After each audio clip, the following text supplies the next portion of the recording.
আসসালামু আলাইকুম। eFootball ২০২৫ আসলে কোন ম্যানেজারটা সবচেয়ে ভালো ভাই? কোন ম্যানেজারটাকে নিয়ে খেললে আমি ভালো পারফরম্যান্স পাবো?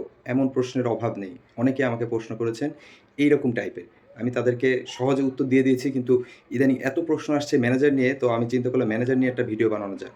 তো আমি আপনাদের এই ভিডিওর মাধ্যমে দেখাবো যে কোন ৩ টা ম্যানেজার eFootball ২০২৫ এ বেস্ট। এর চেয়ে ভালো ম্যানেজার নেই এবং আপনি অবাক হয়ে যাবেন যে আমি যাকে ফার্স্ট পজিশনে রাখবো তাকে আমরা কেউই গুরুত্ব দিইনি। ইভেন আমিও দিইনি। কিন্তু তার রিভিউ খুবই হাই, খুবই হাই, খুবই হাই। তো আর দেরি না করে ভিডিও শুরু করা যাক। তো আমার নাম্বার 3rd পজিশনে আছেন মিকেল আর্তেতা। মিকেল আর্তেতা একজন লং বল কাউন্টার ম্যানেজার এবং তার প্রফিসিয়েন্সি লং বল কাউন্টারে আছে 88।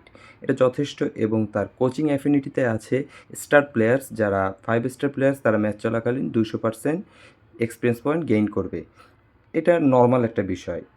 আর তার বুস্টার অ্যাড করা আছে এক্সেলারেশন এবং টাইট পজিশন। এটা খুবই ভালো যে একটা প্লেয়ারের এক্সেলারেশন এবং টাইট পজিশন দুটোই বৃদ্ধি পাবে এই ম্যানেজার আন্ডারে খেলালে। তো অল ওভার এই ম্যানেজারটা চলে, ভালো ম্যানেজার, ডিফেন্সিভলি স্ট্রং ম্যানেজার।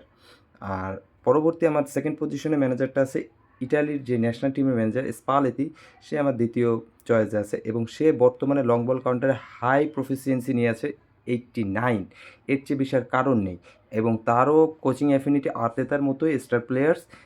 এখানে বুস্টার অ্যাড করা হয়েছে ডিফেন্সিভ অ্যাওয়ারনেসে 1 এবং স্ট্যামিনাতে 1। তো ওভারঅল একটা ডিফেন্সিভ ম্যানেজার খুবই ভালো। তো নাম্বার 1 পজিশনে আমি যাকে রেখেছি সে হলো গ্যাসপারিনি।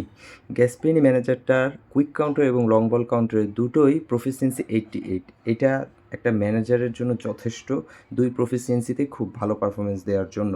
এবং আরও চমক আছে তার কোচিং অ্যাফিনিটিতে। কোচিং অ্যাফিনিটিতে তার দেয়া আছে মিডফিল্ড প্লেয়ার যারা আছে তারা 400% এক্সপেরিয়েন্স পয়েন্ট গেইন করবে খেলা চলাকালীন।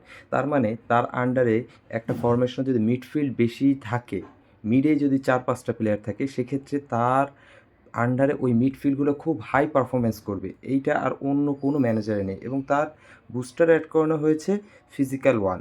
তো অল ওভার আমার কাছে মনে হয় বর্তমানে বেস্ট ম্যানেজার গ্যাসপারিনি। এর উপর আর কোনো ভালো ম্যানেজার নেই।